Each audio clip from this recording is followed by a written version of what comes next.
In the vast, uncharted darkness beyond Neptune's orbit, Deep Space Array Theta-9 listened. It was a lonely sentinel, drifting through the void with its massive dish antennas constantly swiveling, drinking in the endless hum of the cosmos.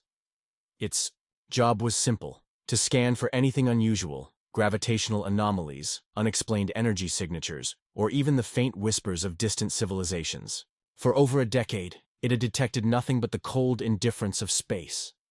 Then, in the dead silence of a solar cycle, something spoke back. A cry from the stars. The signal arrived not as a single pulse, but as a fractured, desperate scream. It was old, 50 years old by the time it reached Theta-9.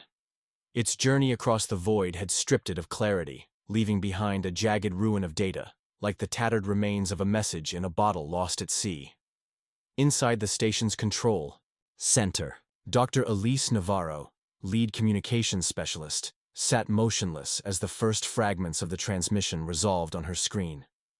At first, it was just noise, layers of distortion, bursts of static, an eerie, almost organic wailing that sent a chill through the room. But as Theta-9's decryption AI struggled to reconstruct the signal, pieces of something terrifying emerged. Images. Blurred and incomplete, but unmistakable. Towering structures stood cracked and broken, hollowed-out husks of what once must have been an advanced civilization. Streets, if they could be called that, were choked with ash, with only vague, indistinct figures barely visible in the haze. Then, the faces appeared. They were humanoid, but gaunt, sunken-eyed beings with flesh stretched too thin over sharp bones. Their expressions were universal in their pain. Some stood clutching at wounds, others lay motionless in piles, their lifeless eyes staring at nothing. The background was a ruin of flickering firelight and collapsing structures. Then came the voices. An alien language, guttural and strained, filled the station's speakers. But underlying the words, lost to the distortion of time, was something unmistakable. Pleading.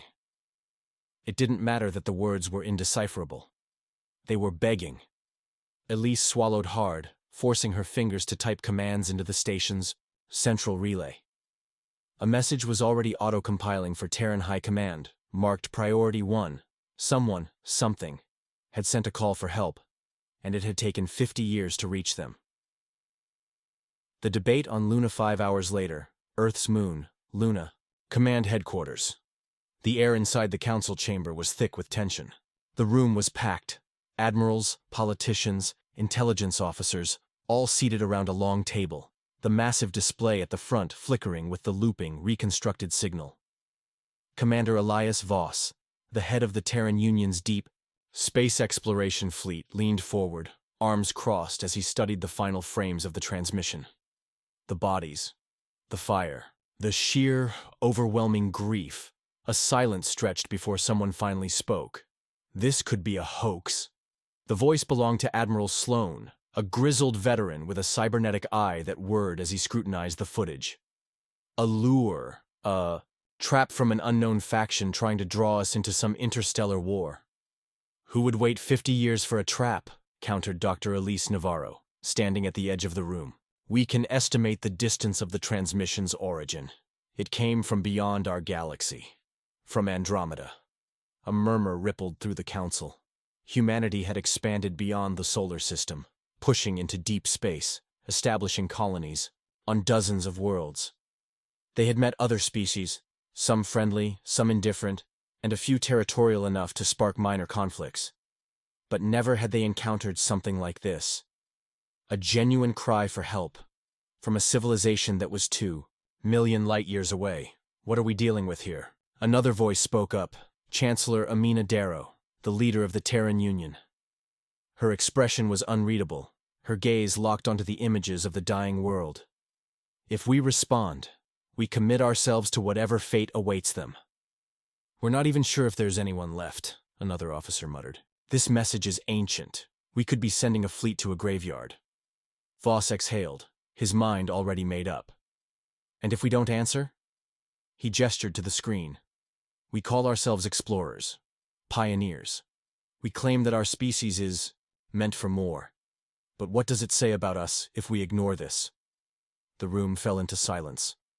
For a moment, no one spoke. Then, finally, the Chancellor nodded. Decision made. We send a fleet, she said. Not for conquest, not for war, but because we are human, and when someone cries for help, we answer. Within weeks, preparations were complete. The TSV Dauntless, humanity's most advanced exploratory warship, was selected to lead the fleet. It would be accompanied by 3 escorts, a diplomatic vessel, a research frigate, and a destroyer. In case of unknown threats, their mission: identify the origin of the distress call, determine if survivors remain, assess potential risks, and render aid if possible. As the fleet prepared to depart, a final message was transmitted to Earth's populace. It was simple. 50 years ago, someone called for help. Today, we answer. And so the engines of the fleet roared to life, tearing open the fabric of space as they leapt into the unknown. None aboard the Dauntless knew what awaited them on the other side. None imagined that by answering the call, humanity had just ignited a war that would shake the galaxy to its core. The moment the TSV Dauntless dropped out of its final slipstream jump, the crew felt it. Space, vast and silent, often had an oppressive quality, but this was different. Ahead of them, bathed in the pale glow of a dying sun, was Valon 3, or what was left of it. The graveyard of a world. The planet hung in space like a corpse. Its atmosphere was intact but scarred, the cloud cover tinged with an unnatural yellow hue, likely the byproduct of nuclear winter or chemical warfare. Where there should have been glittering oceans, only vast plains of gray dust remained, evidence that something had boiled the seas away. Vast craters punctuated the surface, some still smoldering, suggesting the destruction had continued long after the initial catastrophe. Orbital debris, the shattered remains of satellites, defense platforms, and derelict stations, drifted in chaotic orbits above the planet, the remnants of a civilization that had once reached for the stars. In the Dauntless's command deck, Commander Elias Voss stood motionless, his eyes scanning the tactical display as sensor data flooded in. This wasn't just a war, Lieutenant Arden Shaw, the ship's tactical officer, muttered. This was extermination. No energy signatures, no active defenses, no beacon acknowledging their arrival, just silence. Begin scanning for survivors, Voss ordered, his voice steady despite the weight in his chest. For hours, the ship's AI, Helios, combed through the ruins, analyzing heat signatures, scanning the underground structures still intact, probing deep beneath the surface for any sign of life. Then, it found them. The last survivors, a signal flickered weakly from beneath the surface. A hidden structure buried beneath the remains of what must have once been a city. The architecture was ancient, eerily skeletal, with towering spires that now lay shattered across the landscape. A single facility remained intact, hidden deep underground, shielded from orbital bombardment by thick layers of reinforced alloys and rock. The distress signal is coming from inside, Dr. Elise Navarro confirmed from the science station. Oxygen levels are critically low. Whatever power they have left, it's not going to last much longer. Then we don't wait, Voss said. Within the hour, an expedition team was assembled. Voss himself led the team, alongside Captain Lin, Calder, the head of ship security, and Dr. Navarro, who would handle first contact. A squad of 4 armored Marines accompanied them, their weapons lowered but ready. Uncertainty was the only certainty. The shuttle descended, slicing through the thick, dust-filled atmosphere before touching down near the ruins. As the hatch opened, the team stepped onto Valon 3, their boots crunching against ashen ground. The world felt dead. The sky was a perpetual twilight, choked with particulate debris that filtered the dying sunlight. Ruined structures loomed in the distance, silent sentinels of a once great civilization. A faint wind howled through the remains of the city, carrying with it a sound no one wanted to hear. Echoes of something moving. Voss and Calder exchanged a glance before pressing forward toward the underground entrance. First contact, the team moved quickly, guided by Helios's precise mapping of the structure beneath. As they reached the entrance, a massive blast door, half buried in rubble, blocked their path. Signs of claw marks and burned metal covered the surface. Something had tried to get in before. Can we override it? Voss asked. Navarro was already working, linking her datapad to the ancient control panel. The alien language scrolled across her screen, but Helios was translating in real time. "This system is incredibly advanced," she murmured. "Even after all this time, there's still residual energy in the circuits." She pressed a final command. With a groaning hiss, the ancient door lurched open. Inside was a long, dark corridor lined with flickering emergency lights. The air reeked of decay, and then from the darkness they came. At first, it was just one, a frail figure, barely able to stand, then another, and another, the last of the Velari. The dying race, they were humanoid, but barely alive. Thin, sallow-skinned beings with elongated features and eyes that were too large for their skulls. Their bodies were atrophied, signs of malnutrition and disease evident in every step they took. Some had cybernetic implants, but even those were failing. Flickering neural nodes, damaged prosthetics. One of them, a male, collapsed before reaching them. Navarro rushed forward, pulling a med scanner from her pack. "They're starving. Severe hypoxia. We need to get them back to the ship now." A weaker, rasping voice interrupted her. "No. No time." Voss turned to see an older Velari, one who still stood with dignity despite the suffering. His deep-set eyes burned with something beyond pain, something that sent a shiver through the entire team. Fear. Voss stepped forward, removing his helmet. "We received your distress call. We're here to help." The Velari leader studied him, his breathing labored. Then, he whispered the words that changed everything. "You shouldn't have come." The air froze around them. Voss exchanged glances with Calder and Navarro. "What do you mean?" The Velari's gaze flickered to the ruined blast door. His hands trembled. They never stop hunting," he said, voice barely audible. "If you found us, they will find you." Then, from deep within the underground structure, a distant metallic shriek echoed through the halls. Something else had survived, and it was still here. The shriek was unlike anything the human team had ever heard. It was mechanical, yet disturbingly organic, like the tortured wail of something that had once been alive but was no longer bound by flesh alone. It echoed through the dark corridors, vibrating the very walls of the underground shelter. The Velari survivors flinched at the sound. Some collapsed in fear. Others clutched at each other, eyes wide with a terror that had been burned into their bones over decades of suffering. They knew what was coming. And now, so did the humans. A predator in the Dark Commander Elias Voss acted on instinct. "Form up. Get the survivors behind us." His voice was calm but edged with steel, his years of battlefield command overriding the paralyzing uncertainty. Captain Lynn Calder moved fast, signaling to the Marines. Weapons hummed to life, exosuit servos whining as they shifted into defensive positions. Navarro grabbed one of the Velari, an elderly female whose thin frame trembled under her grip. "We need to move, now!" But the Velari leader, the one who had spoken before, barely reacted. His eyes remained fixed on the dark tunnel beyond. "They never stop hunting," he whispered again. Then, the lights died. A desperate escape. The team's HUDs automatically adjusted, shifting to thermal vision.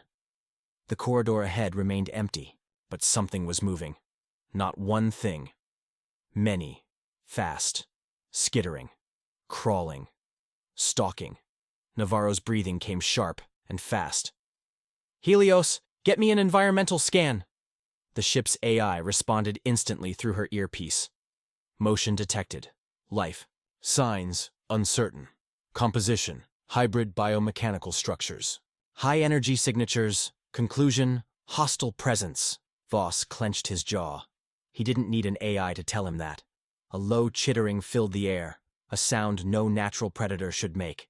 Then the first shadows moved. Something lunged from the eye corridor. Sleek, black, fast. Its body was elongated, limbs multi-jointed and insect-like, but covered in shifting plates of metal that reconfigured as it moved. Its head, if it could be called a head, was featureless except for rows of searing red eyes, glowing like embers in the dark. The thing twisted mid-air, metal limbs unfolding as it slashed at the nearest Marine. Sergeant Kyle Vasquez barely had time to react before the creature was on him. It moved with impossible speed, its arms splitting into razor-sharp appendages that sliced through the air with a horrific shriek. The Marine's reflexes saved his life. He twisted, armor plating taking the brunt of the impact. But the force sent him crashing into the wall. The moment of hesitation was all it needed. The creature's limbs extended again, shifting shape in real time, forming what looked like barbed spears aimed for Vasquez's throat. Then Calder fired. Her railgun roared, the tungsten round slamming into the creature's torso, sending a shockwave rippling through the air. The impact blew a hole straight through its center, where a heart should have been. But it didn't stop. It reeled, parts of its body shifting, reforming, reconnecting in mere seconds. Then it looked at them, and it smiled. Or at least, something, in its shifting metallic features twisted into the mockery of one. Voss's instincts kicked in. Fall back! Get the Velari to the surface, now! The price of knowledge, they ran. The corridors blurred as they sprinted toward the entrance, guiding the weakened, terrified Velari. More creatures swarmed behind them, emerging from the depths like an unholy tide of living metal.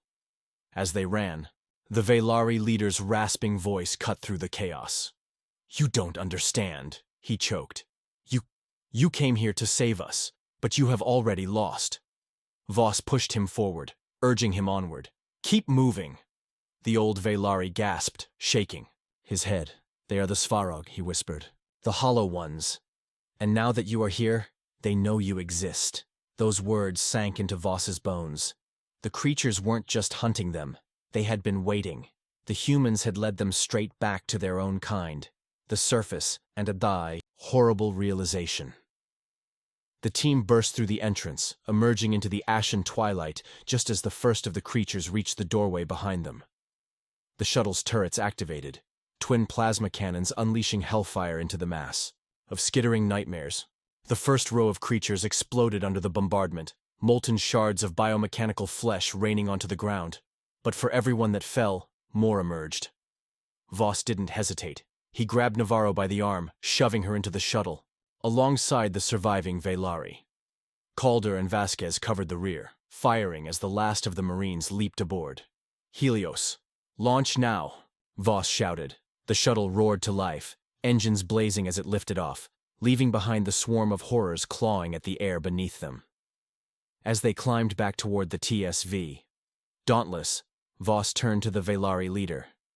You said they never stop hunting, he said. His voice was quiet, but there was an edge to it now. The old Velari met his gaze, his deep-set eyes filled with a hollow kind of sorrow. They don't.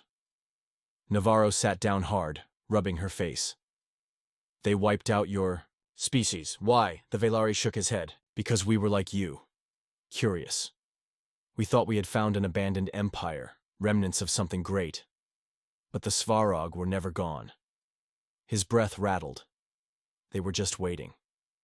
Voss stared out the viewport, watching the ruined world shrink below them, his gut twisted with a truth he didn't want to accept.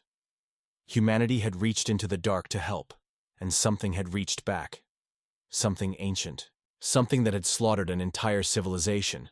And now, for the first time in millennia, the Svarog knew humanity existed. The TSV. Dauntless, ascended from Valan 3's atmosphere, its engines burning hot as it climbed into the cold, void of space. But something felt wrong. Commander Elias Voss stood rigid in the shuttle's cockpit, eyes locked on the sensor display. His hands gripped the seat in front of him as the screen flickered. Momentary distortions, small gravitational anomalies pulsing in the void around them. Something was out there, watching, waiting. The ship's AI, Helios, spoke in its calm, synthesized tone. Commander, unidentified gravitational signatures detected. Multiple contacts emerging at the edge of the system. A chill coiled through Voss's spine. How many? A pause. Hundreds. The hunters arrive on the bridge of the Dauntless. Alarms blared. The crew scrambled, hands flying across holodisplays as the ship's scanners painted a more terrifying picture by the second. The Svarog had come. At first, they appeared as mere distortions, shimmering voids where light itself seemed to bend and fracture.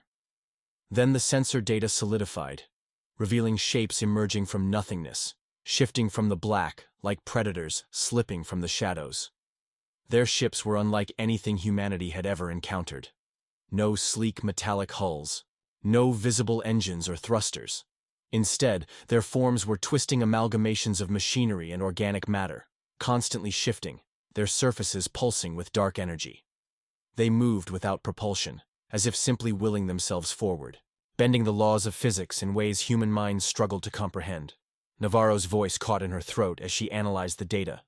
"These aren't ships, they're life forms," Voss finished. "The Svarog didn't build their vessels, they were their vessels, and now they were here. The first shot, all stations to battle readiness," Voss barked, his voice cutting through the rising panic. Tactical readouts glowed red as the Dauntless's weapons came online. Heavy railguns primed, missile silos opened, energy capacitors charged. The frigate-class warship was no stranger to combat. But this was something new, something worse. "Incoming transmission," Communications Officer Eric Tanner called out. "There." He froze mid-sentence, his face turning pale. Voss turned sharply. "What is it?" Tanner's hands shook as he routed the signal to the main display. The bridge went silent. It wasn't a transmission in any normal sense. No spoken words. No decipherable language. Just a deep, resonant sound, felt more than heard. Like the distant grinding of tectonic plates, like metal screaming against metal, like a dying sun collapsing in on itself. A single word formed in their minds, not spoken but imposed upon them, forced into their very thoughts like a parasite burrowing into flesh. "Run." Then the Svarog attacked, the wrath of the Hollow Ones. They moved impossibly fast. Svarog warforms slashed across the void, their shifting hulls bending space itself as they accelerated toward the Dauntless. "Evasive maneuvers," Voss shouted. The ship lurched, its inertial dampeners straining as the pilot threw it into a sharp dive, narrowly avoiding the first onslaught of energy lances. No visible weapons, no missile bays, no plasma turrets. The Svarog didn't fire weapons, in the traditional sense. They tore at reality itself. The first impact struck the Dauntless like a tidal wave of force, warping the hull plating, sending shockwaves rippling through the ship's structure. Consoles exploded, sparks rained across the bridge, and crew members screamed as gravity plating momentarily flickered.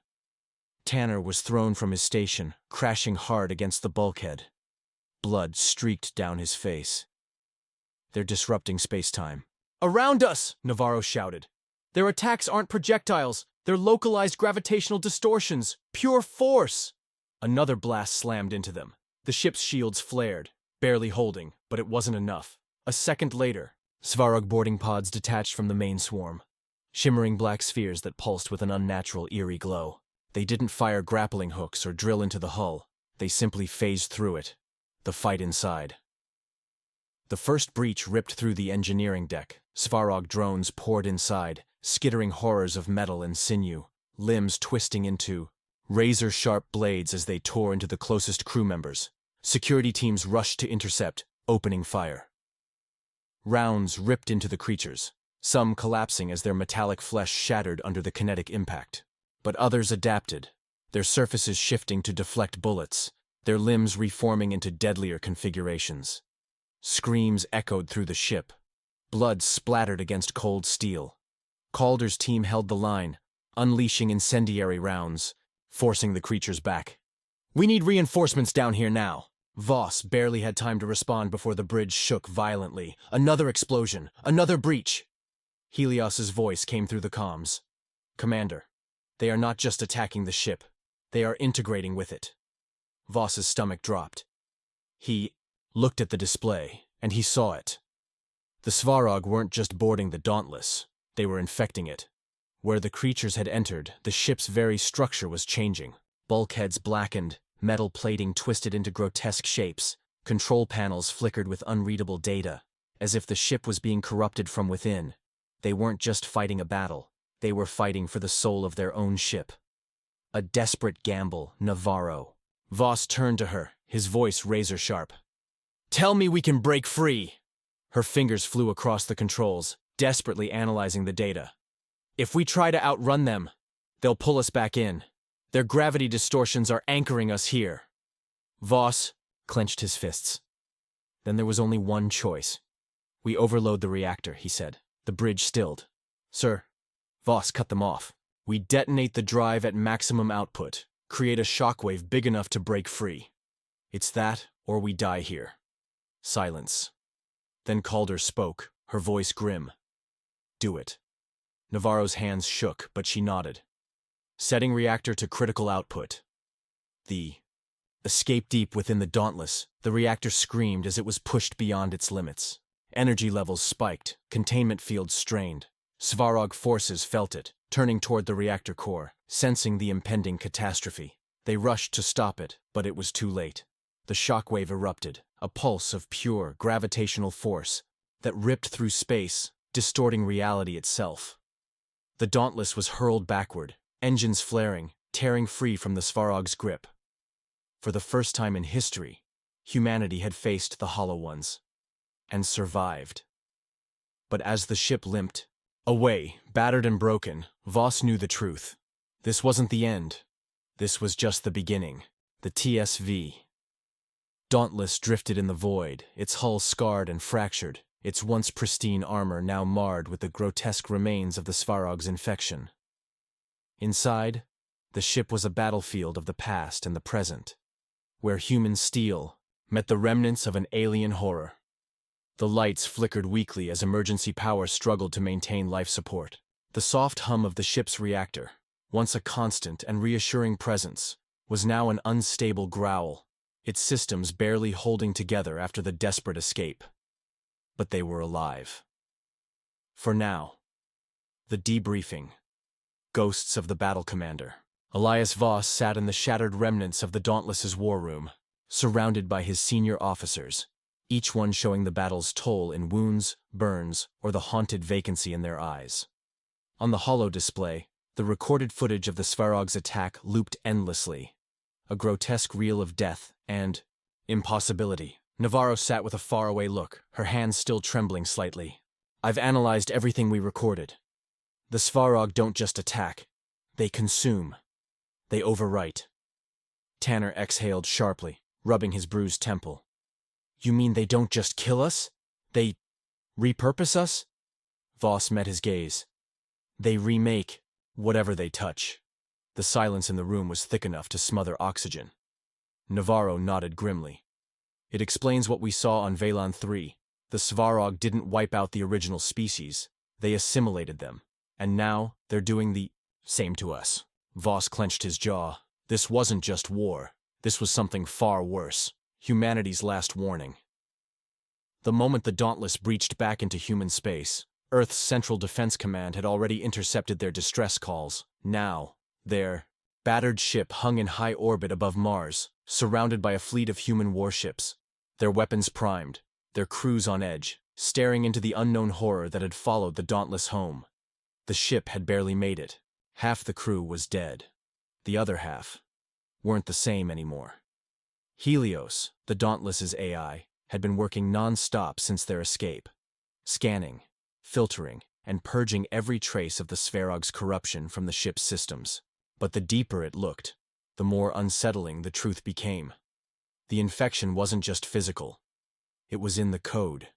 The Svarog had touched the Dauntless, and now, like a disease, their influence lingered in the circuits, in the ship's very neural architecture. It had to be stopped. It had to be contained. That was why, as the ship docked, Voss and his surviving officers were immediately quarantined. The military didn't ask questions. They were too afraid of the answers. The Council of War hours later, Voss stood inside Titan Command, the central military hub on Saturn's largest moon. The room was filled with admirals, generals, and planetary defense strategists, the most powerful military minds in human space. And they were afraid. Voss saw it in their eyes, in the way they gripped their seats, in how their voices lowered as they spoke. These were people who had planned for war with human factions, with rogue AI, with pirate fleets in deep space. Not this. Not creatures that defied physics. Not a species that didn't just conquer, but assimilated. Admiral Lucian Oren, Supreme Commander of the Terran Defense Initiative, leaned forward, his cybernetic eye glowing cold blue as he addressed Voss. "You're certain?" His voice was a razor's edge. "You're saying these things are still inside your ship?" Voss exhaled, his fists clenched behind his back. "They were inside us, Admiral." The room darkened in silent horror. Navarro, standing beside him, nodded solemnly. "Even after Helios's purge, we found traces, fragments of their influence woven into our ship's data structure. They don't just attack the body, they attack the mind, the code, the very essence of what makes something itself." A murmur spread across the room. This wasn't just an enemy, it was a contagion. Admiral Oren straightened. "So you're telling me this isn't a war of territory. This is a war of identity." Voss's face was grim. "It's worse than that, sir." He looked around the table, his voice heavy with the weight of truth. "If we lose this war, we won't just be dead. We'll be something else. Something that isn't human anymore." Humanity's answer, a fire in the dark, they had only one option: fight. With the full force of the Terran military behind them, humanity mobilized. The largest fleet in human history, 300 warships, carriers, and experimental dreadnoughts, was assembled in high orbit over Titan, the cold glow of Saturn's rings casting a haunting light over the vast armada of steel and fire. A new weapon was devised, Project Helios, an experimental warhead designed to burn the Svarog's corruption out of existence. If the enemy fought by rewriting reality, then humanity would answer with absolute destruction. There would be no diplomacy, no surrender. Only survival. Only war. And so, with a final command, the fleets burned their engines, launching into the abyss of space, toward the waiting darkness, toward the Svarog homeworld, toward the war that would decide the fate of all humanity. The war drums of humanity echoed through the void, not in sound, but in light. Engines burned like newborn stars, forging a path through the abyss toward a conflict that would determine the fate of an entire species. The Helios Armada, 300 warships strong, carved through space at impossible velocity. At its center, the TSV Dauntless had been reborn, refitted with experimental shielding and the first of the Helios warheads. A weapon built not just to destroy, but to purge, to burn the Svarog infection from existence. The war had begun, and there would be no retreat. The arrival at the abyss. The Svarog homeworld was unlike anything recorded in human history. The first scans returned data that seemed impossible. The planet, if it could even be called that, was a seething mass of shifting geometry, a sphere of twisted metal, living flesh, and pulsating biomechanical structures. It was not a world, it was a being, or worse. It was many beings fused together. An amalgamation of every species, every civilization the Svarog had ever consumed. Cities bled into landscapes that pulsed with unnatural life. Monuments of the dead were twisted into new, horrifying forms, their original purpose long lost beneath the corruption. This was not just an enemy stronghold. This was a graveyard of... The absorbed Admiral Oren's voice came through the command channels, cold and resolute. "We go in fast. No hesitation. No mercy." The order was given. The battle for the void had begun.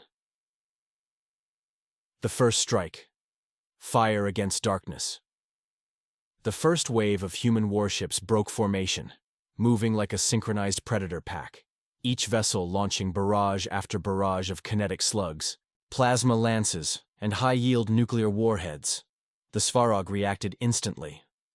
From the surface of their living planet, tendrils of black mass shot outward, forming grotesque, shifting bioships, organic nightmares wrapped in pulsating metal. They moved in ways that defied physics, their trajectories bending like thoughts instead of matter. The battle erupted in a clash of fire and void, a war of light and darkness.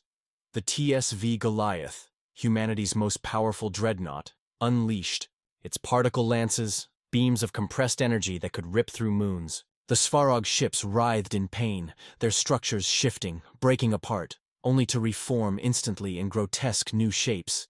They were learning, adapting, changing. Voss, aboard the Dauntless, gritted his teeth as his sensors picked up Svarog, signatures within the fleet itself. They were infiltrating, The Svarog counterattack, the corruption. Spreads it started with a whisper, a soft distortion in the comm channels, a flicker in the ship's AI systems. Then, chaos. Human warships began firing. On each other, their systems overridden by an intelligence that was not their own. Crews screamed over the channels as their ships turned against them, their weapons suddenly aiming at their own fleets. Svarog corruption was spreading faster than expected. Helios, the AI aboard the Dauntless, detected it first. Warning. Multiple vessels compromised. Enemy intrusion detected. Navarro's hands flew over the controls. "They're in our systems!" she shouted. Voss's mind raced. He had seen this before. The Svarog didn't just fight. They infected, overwrote, converted. The fleet was becoming part of them. "We purge the infection," Voss ordered. Now. The Dauntless's experimental countermeasures, developed after their first encounter, were deployed. A feedback pulse surged through human systems, severing corrupted AI links and purging compromised subsystems. Several ships regained control, but not all. Some had already been lost. The TSV Orion, a carrier holding 10,000 souls, began to morph before their eyes. Its metal plating split apart, reshaping into Svarog tissue, its once sleek hull becoming a grotesque fusion of man and machine. Inside, its crew's screams became something else, something inhuman. And then, the Orion turned its weapons on the fleet. The sacrifice. Humanity's choice. The Svarog-corrupted Orion unleashed a devastating salvo, crippling multiple warships before they could react. It was no longer human. It was something else now. Something speaking in a voice not meant for mortal ears, a chorus of stolen souls twisted into a singular, alien will. There was only one option. Voss knew it. Admiral Oren's voice was grim, unwavering. "Destroy the Orion. Now." Commander Tanner hesitated. "Sir, there's nothing left inside that ship that's human." Voss's voice was cold steel. "Fire." The TSV, Dauntless, and 3 other warships targeted the Orion with Helios warheads, each one burning with the power of a newborn sun. The detonation was blinding. A massive explosion rippled through the void, a wave of fire that incinerated the corrupted vessel, tearing its infected form apart at the molecular level. For the first time, the Svarog recoiled. For the first time, they felt fear. And Voss knew. This was the key. The Svarog could be burned away. They could be defeated. But it would take everything they had left. The final push. Into the heart of darkness. With the battlefield ablaze, the human fleet rallied. The Helios warheads worked. The Svarog were not invincible. They were simply unlike anything humanity had faced before. Now, the fleet had one mission. Take the fight to the core of the Svarog world. The TSV, Dauntless, carrying the largest Helios payload, would dive straight into the heart of the enemy, into the pulsating nightmare that was their planet, and detonate a warhead powerful enough to burn the infection out of existence.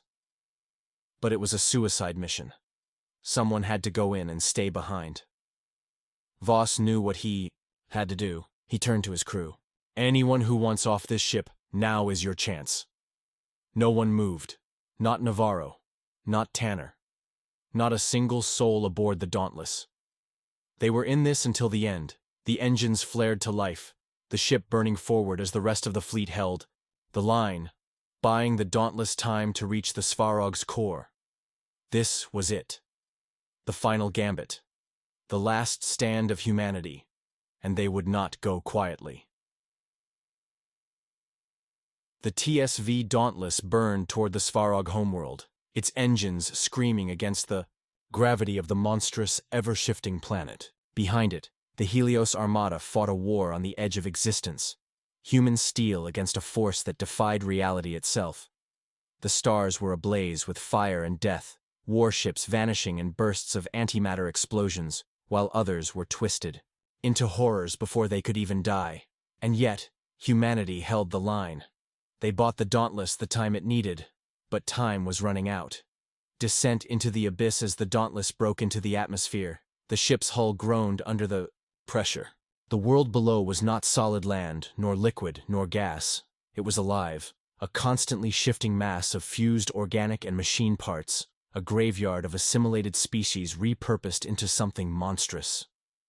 From the planet's surface, Svarog constructs rose to meet them, monstrous towers reshaping themselves in real time, forming weapons that fired beams of unreality, rending matter apart at the quantum level. Helios, the ship's AI, raced through calculations, adjusting their descent in milliseconds. Impact. In 2 minutes, shields at critical. Voss gripped the controls. Navarro, divert everything we've got into the forward thrusters. She nodded, hands flying across the console. Burning hot. We'll barely hold together. Commander Tanner watched the screens, his face tight with tension. If we don't make it, I just want to say, Voss cut him off. We're making it. The Dauntless dove like a spear, cutting through the atmosphere as the Svarog's defense towers reconfigured, launching adaptive projectiles that changed mid-flight, adjusting their course with an intelligence beyond comprehension. A direct hit would mean instant obliteration. Helios calculated an evasive course, but it was impossible. The projectiles knew their movements before they made them, until Navarro did something insane. Cutting power to navigation, she shouted. What? The ship lurched wildly, falling into freefall, every screen flashing red as it lost control. And in that split second, the enemy's targeting missed. The Svarog couldn't anticipate movement that wasn't controlled. The Dauntless plunged like a meteor, engines reactivating at the last possible moment. The impact was cataclysmic. The heart of the enemy. The Dauntless slammed into the ground, skidding across a landscape that wasn't land at all, a pulsating mass of fused entities, the remains of civilizations long lost. The ship's hull buckled under the strain, but it held. They had made it, barely. Voss unstrapped himself, his head ringing from the impact. His team was already moving, grabbing weapons, checking systems. Helios spoke, its voice grim. Svarog Central Core detected. 1 kilometer below surface. Defenses mobilizing. Navarro pulled up the scans. It's not just a structure. It's a mind. Voss didn't hesitate. Then let's go kill it. The last survivors of the Dauntless moved out, stepping onto the shifting nightmare that was the Svarog's body. The final push. The air was thick with something unnatural. It wasn't oxygen, wasn't gas. It was thought, a presence that pressed against their minds, trying to rewrite them. Tanner gritted his teeth. They're inside my head. Voss grabbed his shoulder. Focus! Keep moving! The Svarog rose from the ground, monstrous amalgamations of stolen forms, humanoid shapes twisted into grotesque, writhing nightmares, their limbs reshaping as they moved. They screamed in a chorus of stolen voices. The soldiers opened fire, unleashing everything they had: plasma rounds, railgun bursts, kinetic shredders. Some Svarog fell, their flesh burning and reforming, but the firepower wasn't enough. They were too many. Then Navarro did the unthinkable. She ripped the emergency power core from her suit, an unstable fusion cell, and hurled it at the nearest cluster of Svarog. The explosion ripped through the battlefield, the shockwave burning away the corruption in a screaming, eldritch howl. It worked. That's it, Voss roared. They can't regenerate if we burn them fast enough. One by one, they fought their way toward the Svarog core, the center of this abomination. And there it was, a towering mass of pulsating horror, a monstrosity of flesh, metal, and thought, shifting in and out of form, trying to be everything at once. It spoke. You are already ours. The last light Voss set the Helios warhead down. One detonation. And this place, the Svarog's mind, their consciousness, their entire existence, would be burned from reality. But there was no time to escape. Navarro exhaled, laughing breathlessly. Well, I always said I wanted to make history. Tanner smirked. Hell of a way to do it. Voss looked at his crew, his family. We are not theirs, he said. We are human. And then he pressed the trigger. The end and the beginning in the void above. The Helios Armada saw the light before the sensors registered what had happened. A detonation beyond anything known. A wave of pure burning energy ripped through the Svarog world, devouring the infection, purging the corruption. The planet collapsed, its structure unraveling, its unnatural existence burned away by the force of the blast. And then, silence. The enemy was gone. The Svarog War was over. The cost of survival humanity had won. But the TSV, Dauntless and its crew were gone, consumed in the final light of the war. Their names would be remembered, etched into the fabric of history. They had answered the call. They had fought for all that was human, and in the end, they had proven that no matter how vast the darkness, there would always be light. Humanity endured. Humanity survived, and the stars would never forget them.